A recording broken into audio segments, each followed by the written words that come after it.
You're listening to the Teach Better Talk podcast featuring expert educators eager to share progressive tactics to reach more students. Teach Better Talk is created by teachers and fueled by passion. Let's get started.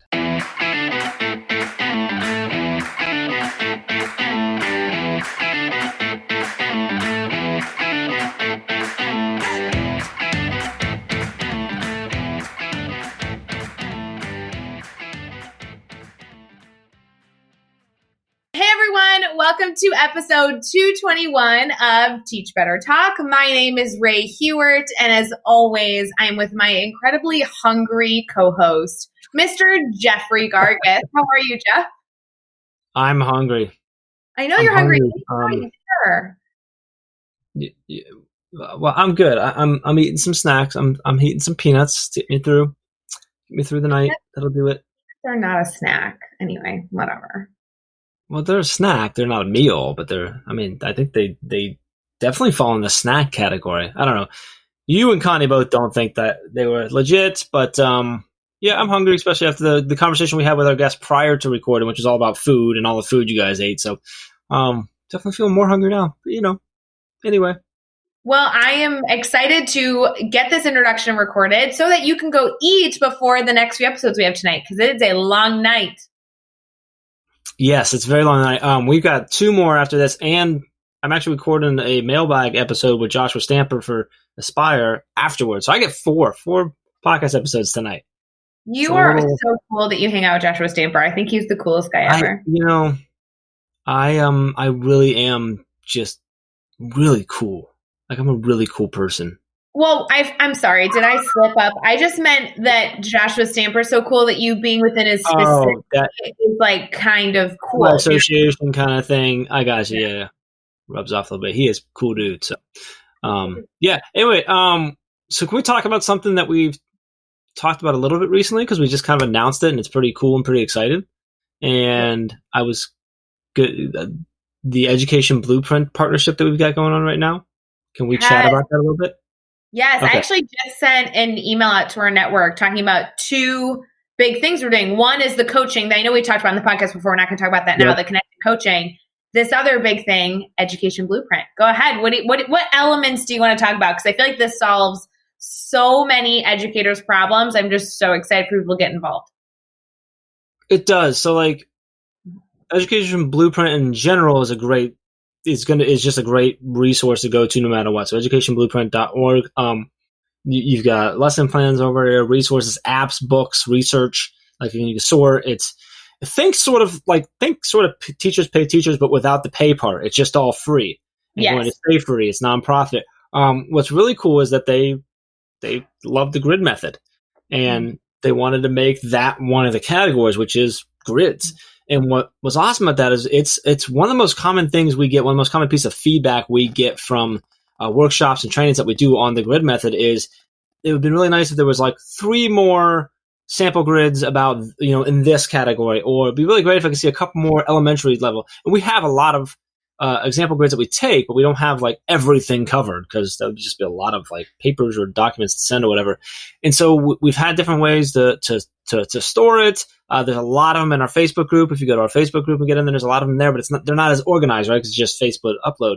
This solves that problem of you can go in there and look by grade level, by subject matter, by Common Core standard if you want, and find grids that align to what you're looking for. And it's just like such a cool piece. And the 3 educators that put this together are awesome. We're super excited to be like connected with them in another way and helping them grow and stuff. You really... I got it, and I hope you're sitting down if you're listening, but I got to give Ray some serious props that, like, you really spearheaded this whole thing with them. And we, Kelly was on the podcast, and we were kind of like, oh, and like she mentioned it afterwards, and the two of you just kind of took off with it. And I was just along for it. How could you not? I mean, okay, Kelly, Nicole, and Laura, we love you. By the way, shout out to you, our Education Blueprint crew. And by the way, you can do all this at educationblueprint.org. But when I was talking to Kelly, they just had these big, audacious dreams of wanting to provide all educators, no matter where you teach, no matter what your student population is, really great content. And they're actually studying this topic for their doctoral work. And so as they were looking into just trying to get the best tools in students' hands humanly possible, and not having it based on now teachers putting up their own money, taking money out of their own pocket to support their students, they're like, we want to create a non-for-profit where we just create a sharing platform.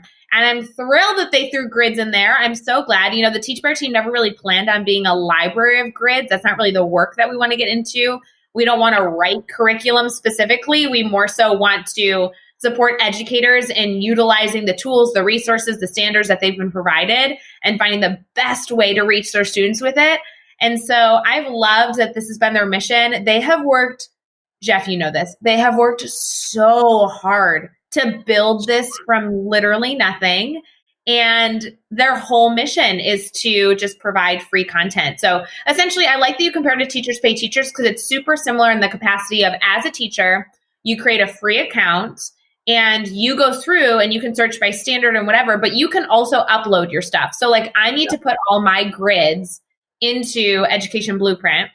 And then my other educators around the world, around the country, can go in and say, okay, I wonder if, Ray Hewart has a grid on, 6.NS.2, which is a sixth grade math common core standard. So I really love that it has the element of sharing and then connecting and following. I mean, it's that whole same premise, but we need it to be free. And I think that's a really cool one. Cool feature that I love is the follow feature. So like if I go and maybe I download a couple of your grids, and I'm like, oh, I really like how this Ray puts together her grids. I can follow you. So then I'm able to know when you're uploading more grids. You also create collections. So I can like pocket all my, my science grids here if I teach multiple subjects or save for different, variations of grids or whatever it might be. You can do that. You can create collections. You can follow people. I just love that sort of a social aspect. You can send messages to the people that shared things as well. So I love that it has a little bit of social aspect that you can get a little more connected with it as well. So, and obviously the fact that it's free is awesome. Yeah, I mean, free, created by teachers to support teachers. That's really all this is. And so if you're somebody who likes to kind of walk down the hall and see what your counterpart is using, then this is perfect for you. It's just educators sharing the great work they're doing that has been used to support their students. So go check that out, educationblueprint.org. You can read all about Laura and Nicole and Kelly and just enjoy all the fun. And I don't know, it's an honor to be able to partner with them and talk more about the grid method and be able to just continue to flood educators to a program that really does support just supporting you as a person and trying to make us a little bit better today than we were yesterday and a little bit better tomorrow than we were today. I love it. So super excited about that partnership and where it's going to go and how we're going to be able to grow together and stuff. So let's talk about this episode. Great episode. Connie Hamilton is an educational consultant and a best-selling author right now. You probably know her from Hacking Questions or possibly from, co-author and Hacking Homework as well. But she's been in education for more than 20 years. She's been a teacher, an instructional coach, a principal, and at the district level office as well. Super fun conversation. Tons of value here, a little bit of laughter throughout the entire thing as well, I think, and some really great advice that I think she lays down in a couple different spots here. So anything you want listeners to take away from this episode, Ray? I was just such a fan. I think we got into a great conversation when we started talking about advice in question 5. And so I'd really encourage you to keep an eye out for that. It's not necessarily one that I'm like, oh my gosh, guys, take notes. It's really something I want you to stop what you're doing and listen to it and sit with it. I think it was a really great reminder that we all kind of need to hear right now. And right around that point, we also get into where we're giving away a copy of her book as well. So make sure you listen through all the way for that. And with that, let's get in episode 221 with Connie Hamilton. All right, we'll be right back with that episode, but I do want to make sure that you know that you should be listening to all the podcasts, a part of the Teach Better podcast network. Yes, Teach Better Talk is a fun one, and we really appreciate that you have subscribed and hopefully rated and reviewed this podcast. But we also have other podcasts that we have the opportunity to highlight over in our podcast network. Head over to teachbetter.com/podcast to see the full list.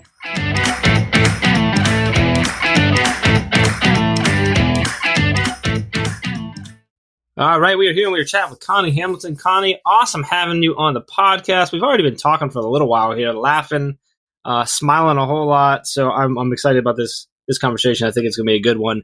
But we're really excited to have you here. Appreciate you taking some time. Before we get too far into learning more about you and your story and everything you're about, how are you feeling right now? I'm feeling full and satisfied because I just had a fantastic dinner. I know that is what we were talking about, listeners. Like, truly, we were just talking about our dinner stories, and Jeff was like, I haven't eaten dinner yet. And I'm like, Jeff, you played this the wrong way. Go get some food there, buddy. Yeah, there we go. I should have seen that coming, but I didn't, and I'm sorry for that. So you walked right into it. Yeah, here's the thing. Like, Connie had this beautiful, delicious meal. I'm currently eating Aldi tortilla chips and sour cream, which is totally my go-to snack, but just don't tell anybody because it makes you fat. And then Jeff said he had peanuts. Like, I don't think that really counts as even a snack, much less a meal, Jeff, just to confirm. I think our listeners would agree. Good. Well, that's great. But like a handful of peanuts is not a snack or a meal. I mean, maybe a snack if you're doing some cool, like hip diet, but that's for sure not a meal. It's a snack if you're like measuring out everything that you eat throughout the day and you carefully plan to have that at 10:30 a.m. as your mid-morning snack, then peanuts count. Yes, I agree with that. I plan to have it at my 6:55 p.m. snack. Yeah. All right, Jeff, we're going to have you go like take a lunch break or take a dinner break after this episode. But Connie, I do want to get into you sharing kind of like all about you in this episode. Before we get started, I know Jeff gave you a little bit of an introduction, but I want to make sure that our listeners learn about you. And usually we do that by asking you that age-old question of, what do you do, Connie? Well, I'm an author and a consultant now, and I had a wonderful career as a teacher, an instructional coach. I was an assistant principal, a elementary principal, a middle school principal, and then I ended up at central office in a district role in curriculum. And all along the way, it seems like every job that I had, there were things that I really loved about the job. And then, of course, there were things that you just do because you have to. It's part of the job. And now I feel like I've taken little pieces of every job that I've had and just sort of smashed them all together and formed this new role that I have in education now. So I don't have to do bus duty anymore. I don't have to grade papers at night. I don't have to go to board meetings. So I have kind of let go of all of those things that were just part of the job. And now I just get to spend the majority of my time working directly with teachers and kind of supporting my passion of curriculum and instruction and having a grand old time with it. So I feel very blessed. I love how you say that you kind of took like the best of all the different jobs you've had and smushed them together. And wow, you've had a lot. I knew you had done a few different roles. Man, you've done a lot of roles. You've had a lot of roles in education, a lot of cool experiences, which gets me excited about. Which is always my favorite question, which is when we talk about failure. But the fact you've had so many different roles and so many different viewpoints, so many different and such a wide variety of responsibilities and everything, I'm really excited to hear a story from you on this. So. Can you share with us a story of a time that you've had a failure in your life? Can you just kind of take us there with you? What happened? How did you overcome it? And then what did you take away from that experience? Well, there have been a lot. And honestly, some of the failures, I couldn't use that as an example because they didn't turn around and have a positive effect. I mean, some failures, you just kind of have to learn from it and move on, and you can't make lemonade out of it. It just sort of is what it is, and it's just going to be in your past as a lesson learned. So I think one of those kind of middle ground components is I started my career as an administrator relatively early. I was just under 30 years old when I got my first administrative job. And I was an assistant principal for a couple years, and I felt like I needed to be part of everything. I needed to be not necessarily always leading it, although I did feel like that I needed to kind of take charge and be the supervisor. But the biggest piece of everything that happened is that I felt like I was always tooting my horn when I look back and taking credit for the things that had been done collectively as a group. And I think it's one of the slower things that I learned from. So when we think about some of our failures, sometimes they just really slap you in the face, and there's a moment when you realize that, oh, crud, I just failed. This particular trait of mine lingered for a really long time.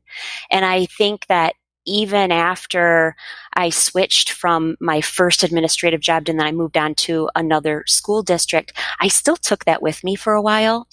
And just still that whole, well, I did this and I was thinking that, and yes, that's what I was thinking, and just always sort of feeling like I don't know who I was trying to prove myself to. Maybe I was trying to prove myself to myself. But along the way, I met someone who did a lot of work for me and then publicly completely gave me 100% of the credit.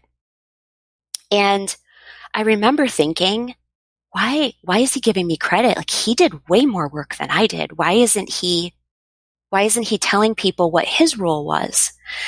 And I chewed on that for a really long time. And what I have taken away from it is that little by little, it's a great way to build trust and rapport and elevate other people to take a back seat. So I know exactly what role that he had in the project that we were doing together, but only he and I know that he's the one who stepped aside and allowed me to be in the limelight. And so it really caused me to give him a lot of respect. And I guess I should probably tell him that this is something that I learned from him, because I don't even think that he knows. But I'll tell you what, it's so rewarding to sit back and give other people credit. And you can see on the look on their face that they're like, wow, they really recognize the work that I did. And then they also can see that you're stepping down in order to let them step up. And as a leader, there's really nothing more important that we can do than to elevate the people around us, because when times are tough, we all need to be in this together. And a lot of schools are discovering that right now in this pandemic, that we need everybody's brain. There is no playbook for how to maneuver through what we are living right now. And if you feel like you have to fly solo, you're going to be flying solo. And that's not a way to be successful. I love that story, and the touch on how that, when you step aside and you raise other people up like that and you give them credit where is due, and even more so, and just really highlight that, you build that trust. And I think what it really does is it shows them that you are really in it with them. It's not about you. It's about the team. It's about accomplishing the goal. And I think that's right. At a time like this, we need those types of relationships and that type of trust to get through what everyone's going through right now. So I love that story. Let's flip it around. Let's talk about a success you had. And this can be something big or something small, but tell us what happened. Why was it a successful moment for you? And then what'd you take away from that experience? Well, as I sort of mentioned in the beginning, I took little pieces of every career or job that I had and used that then to kind of create my next step. And one of the things that I did as a teacher and as an administrator is I would do short little presentations here and there. And oftentimes I would lead professional development that was internal. And when I was a curriculum director, I almost exclusively led the PD because we couldn't afford to buy anybody.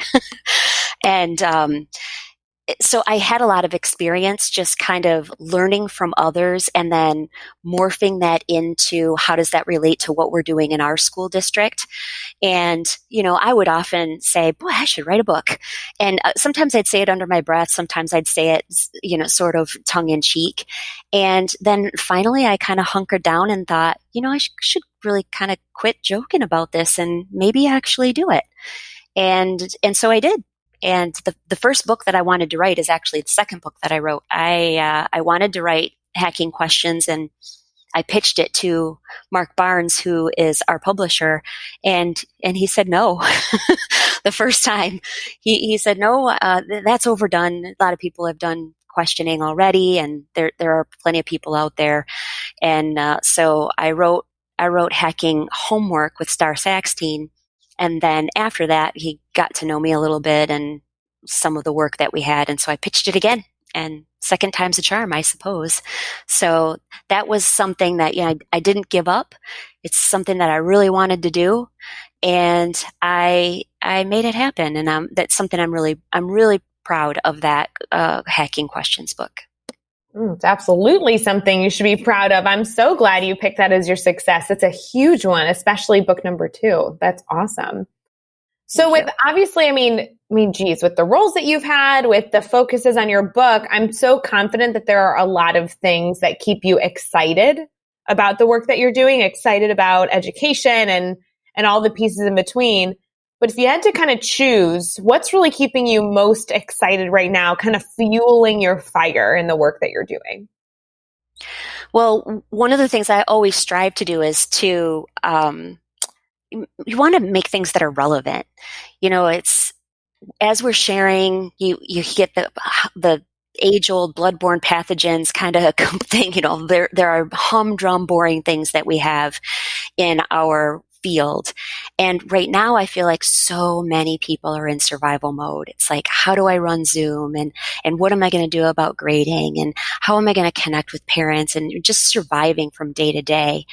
And I think one of the things that is super exciting is that so much asynchronous learning and the emphasis of students learning at home has elevated for me, even more so than before, this need for students to be metacognitive and to be their own coach in their own in their own ear.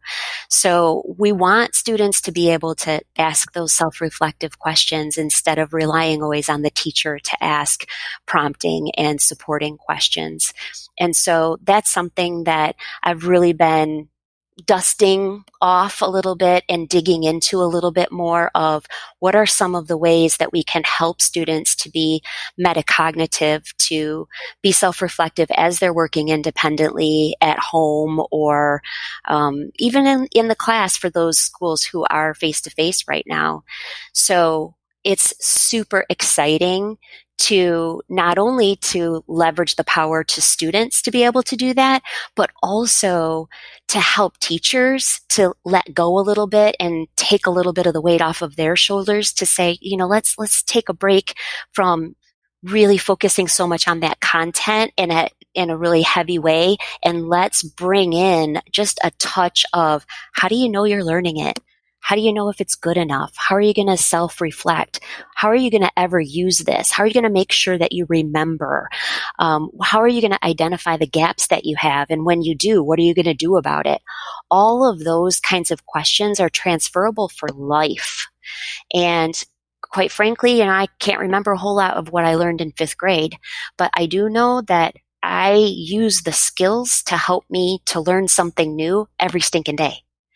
And if I didn't know how to learn and I didn't know how to find my gaps, then I would be in a lot of trouble right now. So helping students become, not to coin that sort of big buzzword that's in every stinking school district's mission statement, but really, truly living the goal of making students to be lifelong learners.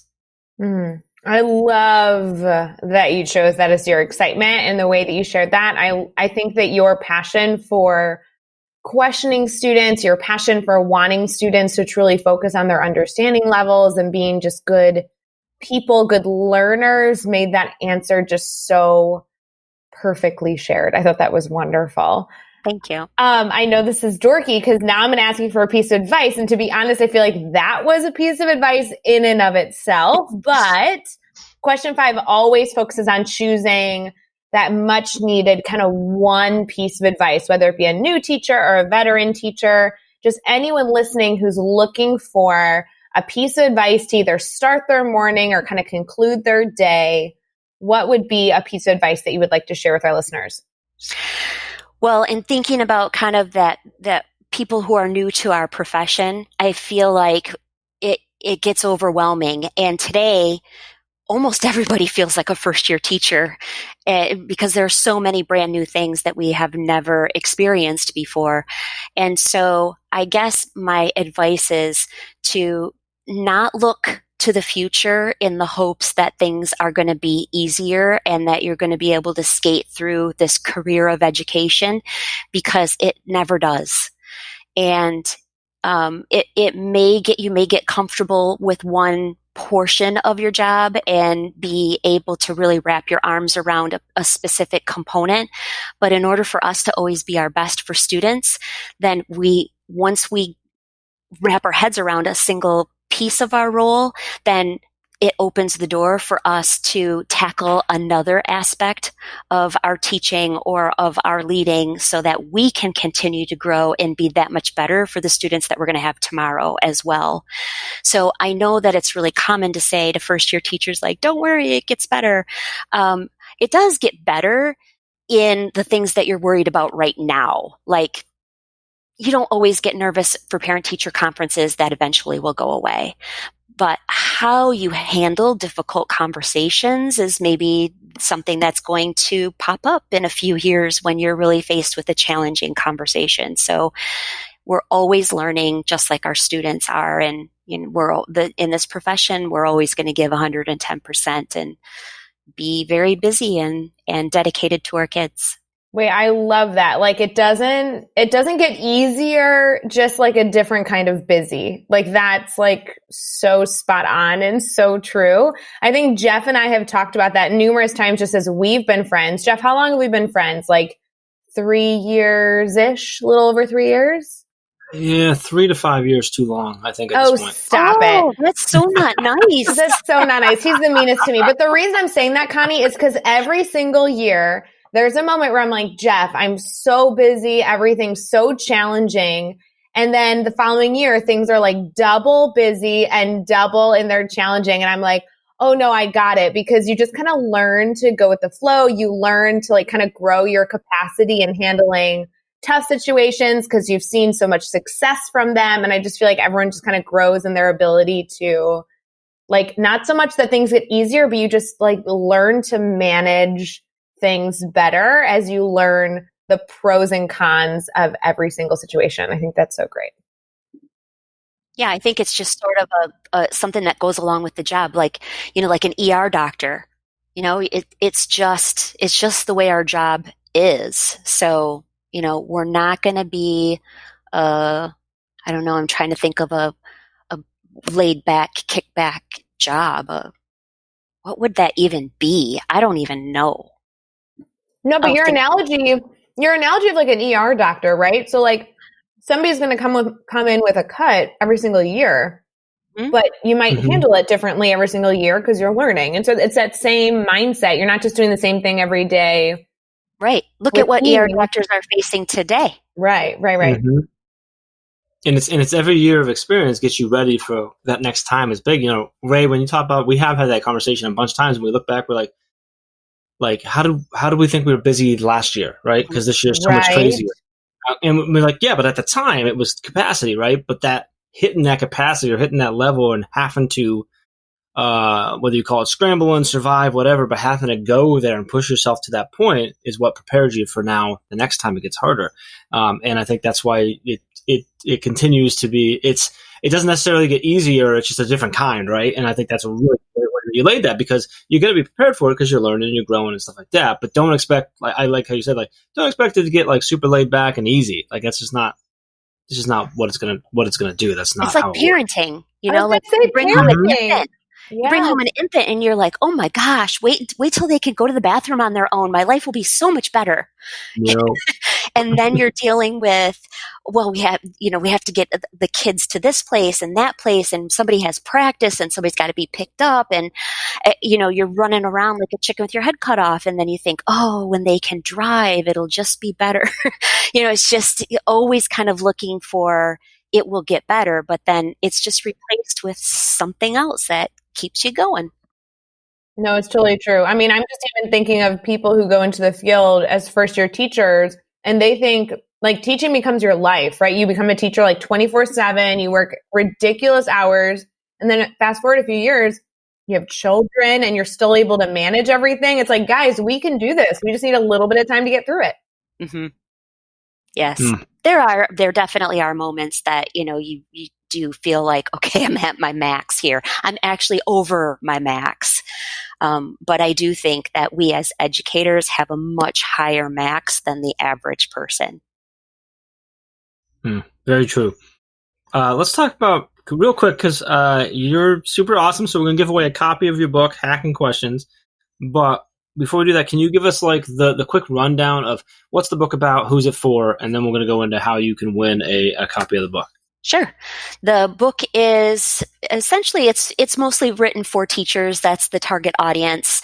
No specific grade level because everybody asks questions. And it's really about the art of questioning as a verb.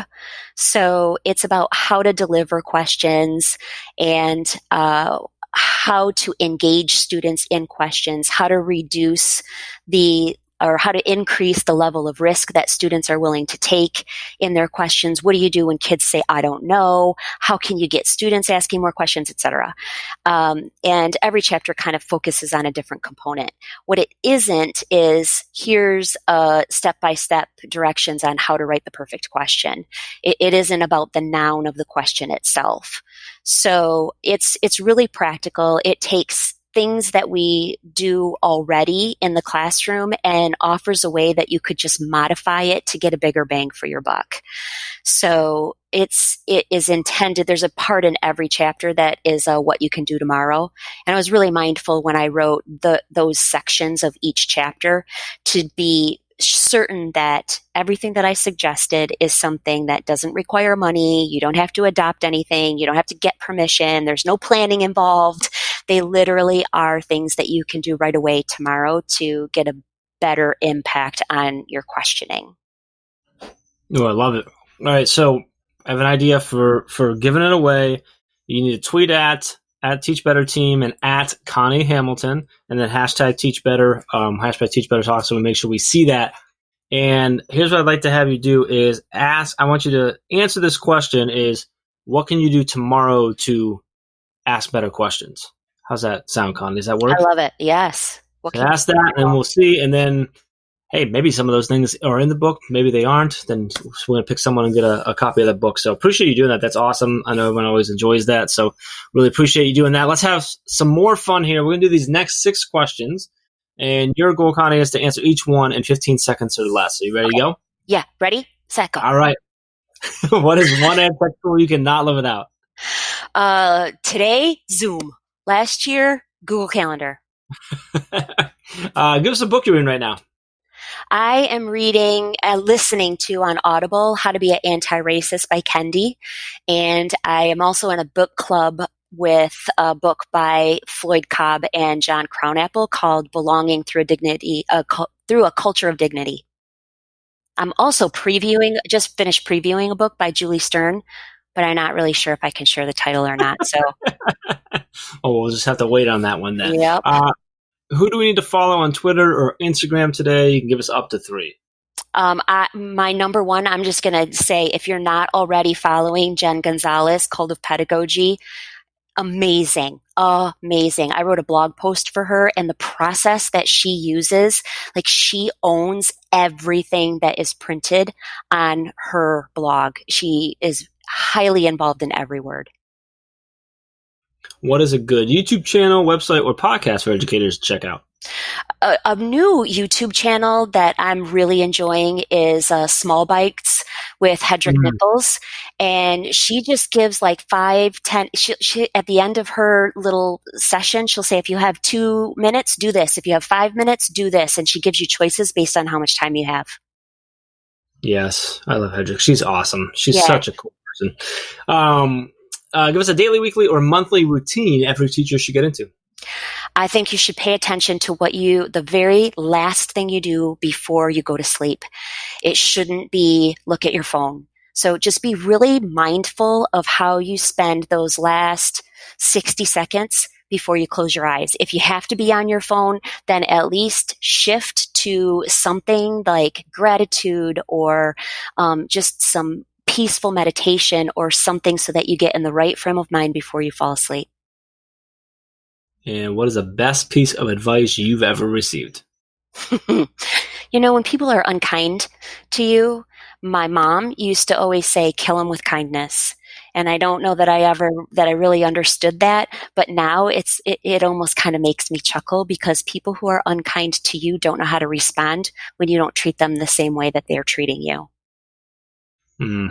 I love that one. Oh my gosh, that is literally the tweet I just sent out, Jeff. Did you see what I tweeted today about kindness?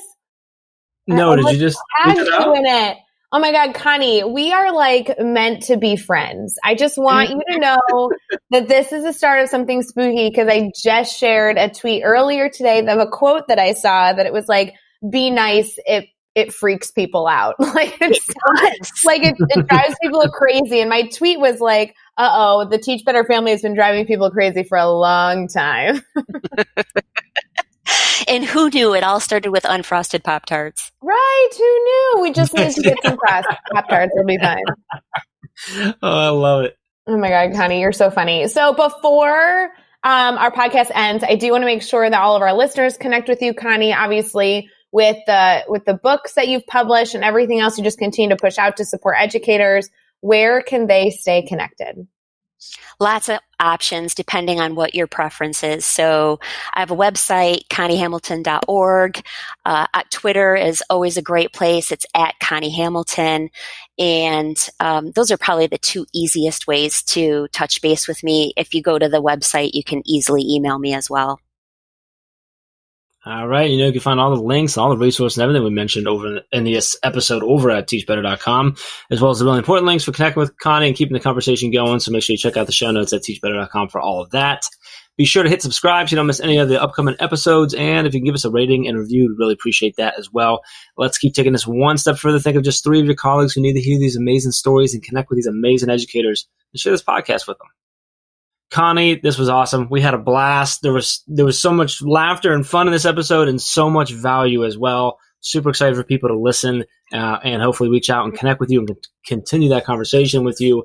Really appreciate you taking some time and hanging out with us. Thank you. Thanks. It was a riot. Had a lot of fun. Until next time, let's get out there and let's teach better.